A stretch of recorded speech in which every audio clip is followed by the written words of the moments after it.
Well, hey everyone, my name's Ali Cook, and I just wanted to share with you yesterday the ACC released their proactive release, which is where they give out their current figures on the COVID-19 vaccine injured in New Zealand, and we got a new total figure of payout, which was 16,877,835 that New Zealanders have paid out to the vaccine injured. However, I have some questions around that figure.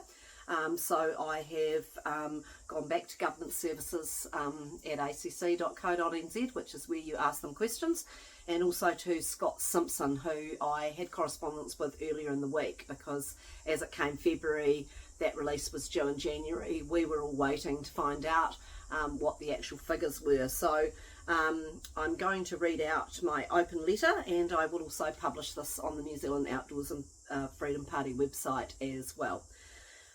So it goes. Dear Honourable Minister Scott Simpson and Government Services, I am writing to you today via this open letter to seek urgent clarification regarding the data surrounding COVID-19 vaccine injury claims and fatalities in New Zealand. While statistical reports often focus on figures and percentages, we must not lose sight of the human reality behind them. Your January 2026 update acknowledges that 6 New Zealanders have now lost their lives due to the COVID-19 vaccine. These are 6 families who have been left devastated, and 6 individuals who paid the ultimate price after doing what was asked of them by their government. Beyond these tragic fatalities, there are thousands more who are navigating life with serious and often permanent injury. For these New Zealanders, transparency and formal recognition from the state are not just administrative requirements, but they are the first steps towards healing. I also have concerns around the information that is not in the proactive release out today. To ensure public transparency and to reconcile these discrepancies, I am submitting the following questions under the Official Information Act. 1. Permanent injury costs. What is the total paid to the 18 permanent injury claimants? I note these are currently excluded from the 16,877,835 figure provided. Fatality compensation. What is the total amount paid to families, relatives of those deceased due to the vaccine? The fatality payout seems to be excluded from the figure of 16,877,835. Age profiles. What are the ages of the 6 individuals whose deaths were attributed to the vaccine? Age demographic. How many of these individuals are under the age of 30 years? Legal proceedings. How many COVID-19 vaccine injury claims are currently within the court system? Independent reviews. How many claims are currently in the independent review process? Combined total of Fairway resolutions and ICRA and any other review agency. Permanent injury claims. How many ACC 554 for permanent injury for COVID-19 vaccine injuries are currently in process? Independent review on approved claims. For claims that have already been accepted for cover, how many of these accepted claims are in the independent review process with Fairway or ICRA, specifically disputing ACC's refusal to pay weekly compensation for loss of earnings or permanent injury claim or any other payment or medical needs? Medical evidence. Of the 2,693 declined claims, how many included supporting letters, formal diagnosis or other clinical documentation from doctors and specialists that attributed the injury to COVID-19 vaccine? Claims of death. How many claims have been for fatalities from the COVID-19 vaccine that have been declined by ACC?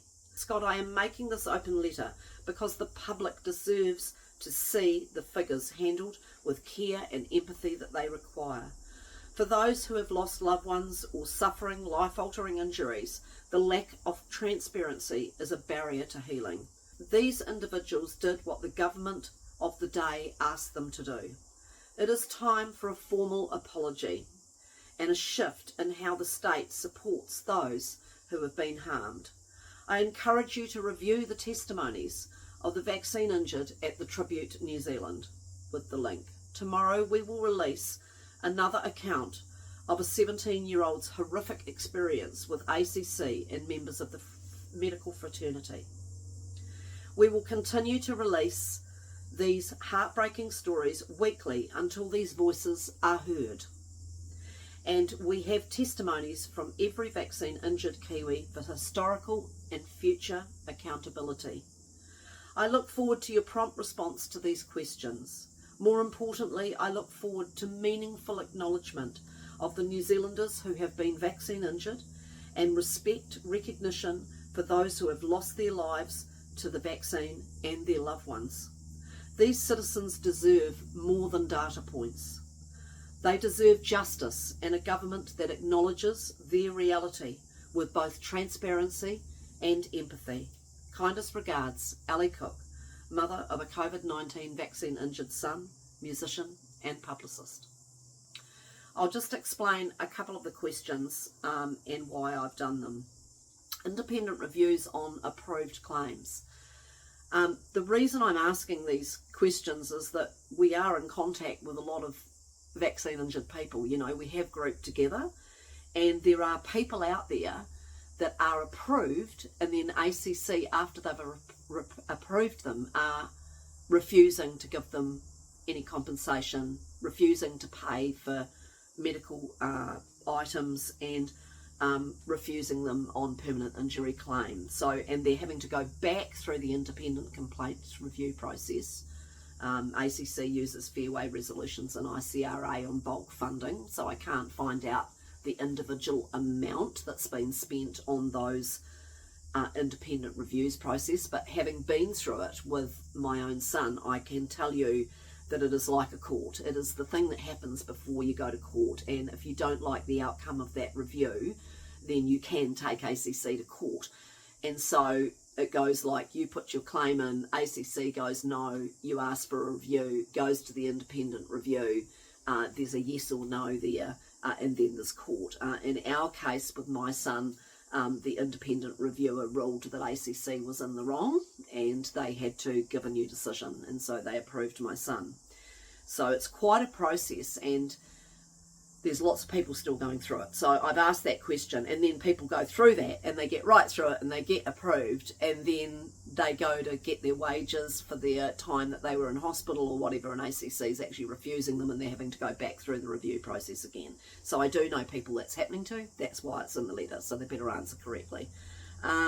Medical evidence of the declined claims. That is because many of the people I've met have got actual diagnosis from doctors and specialists. And I can tell you that in my son's case, his cardiologist, who I believe is quite annoyed, had her diagnosis criticised by another cardiologist that ACC brought in. Now, she's a PhD, in cardiothoracic surgery and was the head of a hospital department. So she was none too pleased to have criticism of her diagnosis, which was based also on test results.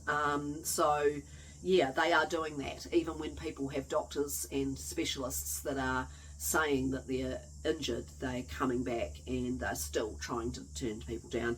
And claims of death, how many claims have been for fatalities that have been declined by ACC? That's because I believe there's a great deal of people who've gone to ACC saying that their relative died the day after the vaccine and went down of something that was related to the vaccine, and it's been denied. Because this is all because the medical council basically threatened doctors, and doctors became fearful, and we've got many cases of doctors that have admitted that to their patients, that they're fearful to diagnose vaccine injury in case they're taken out by the medical council. So the medical council actually have a lot to be responsible for, but we'll work on them later. And the other thing is the age profiles. I asked the ages of the 6 individuals whose deaths were attributed from the vaccine. They may not answer me on that because there's only 6 that they've actually approved. And then I've got age demographic, how many of these individuals were under the age of 30. They may answer that, and we already sort of know because we know who's, you know, those in the vaccine injured community kind of have got a fair idea. We know about Rory Nien, for example, so we know he was 26, we know he was under 30, and we also know of others. So they better tell the truth on that as well. They may refuse to, just because it doesn't look good that most of those people were under 30. Yep, so that's it. And the legal proceedings and independent review, because obviously there is a lot of people that take a very long time. We took over 2 years to get through to just a yes, and we're still in the process of permanent injury claim. So, you know, we're into our 3rd year of fighting ACC. And so, yeah, it's, you know, people shouldn't have to have this. So I hope that they'll come clean, and that this government will admit what's happened.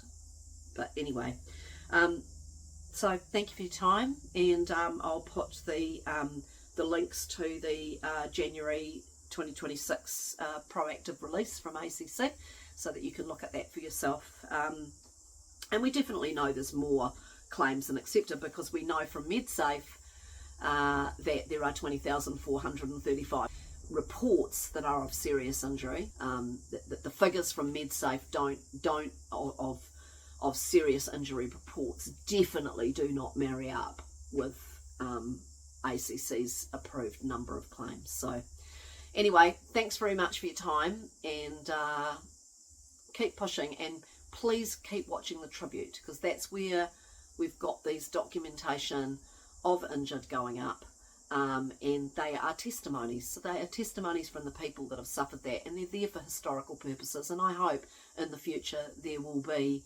recompense for those who have suffered injury, and there will be not only acknowledgement but recognition and help for those that have been vaccine injured. Thank you.